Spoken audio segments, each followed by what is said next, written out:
मैं साधनोपदास हाथ जोड़ के अर्ज करता हूँ। Page number 48। कुल को तो जमीन माता का सब हिसाब मालूम है कि जमीन माता इतना विश्वा दुखी है और दुबली हुई है, जैसे रावण के कुल को जमीन माता का सब हाल मालूम था।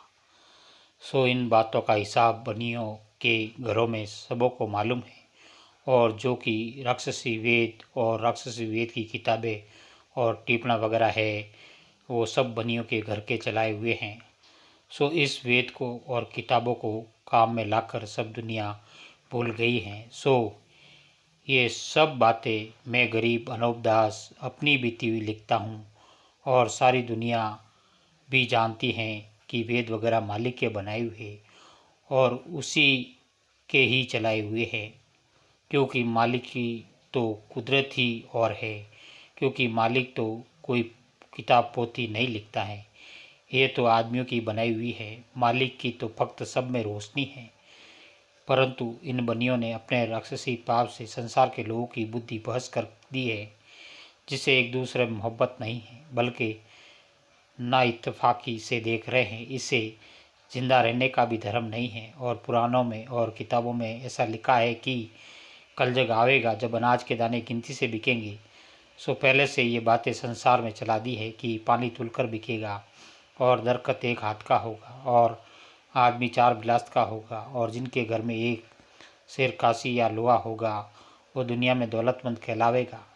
सो ये दुनिया में कैसी भूल बताई है, और इस ज़माने में लोग गीता को बहुत मानते हैं कि जिसमें ये लिखा है कि अर्जुन को श्री कृष्ण महाराज ने मुंह के अंदर 3 लोग दिखाए थे।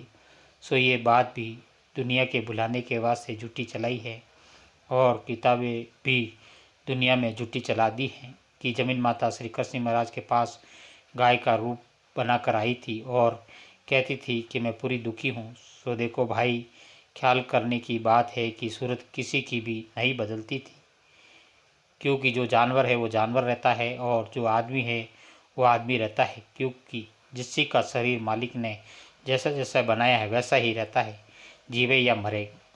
सूरत किसी की नहीं बदलती है। फिर जमीन माता ने गाय का स्वरूप किस तरह से किया होगा? सिर्फ ये तो दुनिया के भुलाने के वास्ते झूठी बात चलाई है, क्योंकि कृष्ण महाराज अपनी तरह से जमीन के पेट में एक किस्म का जीव हो गुजरा है, कि जिस तरह से अब हम और तुम जमीन के पेट में कीड़े बसते हैं, परंतु उन्होंने भक्ति की और दुनिया के साथ में नेकी की है, जिसे देवता स्वरूपी कहलाए हैं।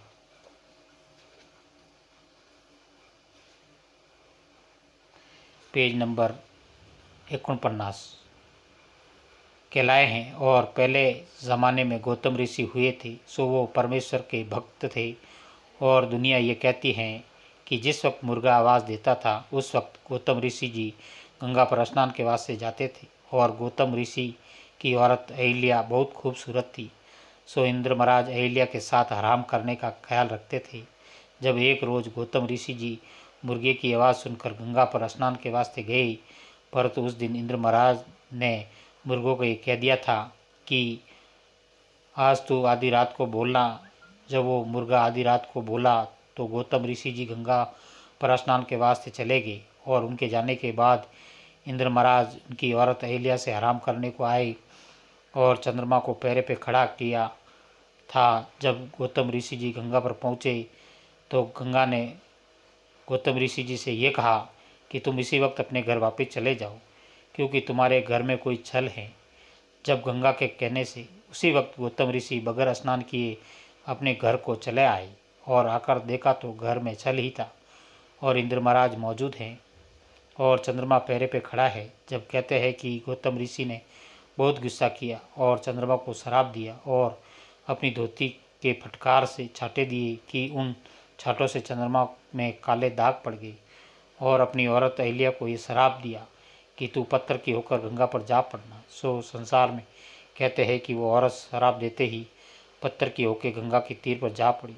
बहुत दिनों तक वही पड़ी रही, और जिस वक्त रामचंद्र जी महाराज जनक राजा के यहाँ जग में आए तो उन्होंने उसी पत्थर के ऊपर, जो पत्थर की अहिल्या हो गई थी, अपनी जोड़ी जूते की झाड़ी, तो वो फिर अपनी असली सूरत पर औरत बन गई। भला गौर करने की जगह है कि आदमी पत्थर क्यों कर हो सकता है और फिर पत्थर से आदमी कैसे हो सकता है। तुम संसार के लोग इस बात को दिल से ख्याल करो कि इस झूठ का कहाँ ठिकाना है। मैं कहाँ तक इस झूठ का हाल लिखूं। झूठ तो दुनिया में बहुत है और लिखने वाला मैं एक कहाँ तक लिख सकता हूँ। मैं तो कोई बात तुम संसार के लोगों आंखें तुम्हारी खोलने के वास्ते लिखता हूँ। सो तुम सब संसार के लोग इंसाफ की आंखों से देखो कि जो मैं लिखता हूँ ये सच मालूम होता है या ये अगली बातें जैसे गौतम ऋषि की और इंद्र महाराज की है ये सच मालूम होती है। अब जरा इस बात को सुनो तो सही कि साधनोपदास किताब जगत कहानी छावनी अरुणपुरा शिवगंज मारवाड़ 30 17 27 फ़ोन नंबर 029 76 27 30 24।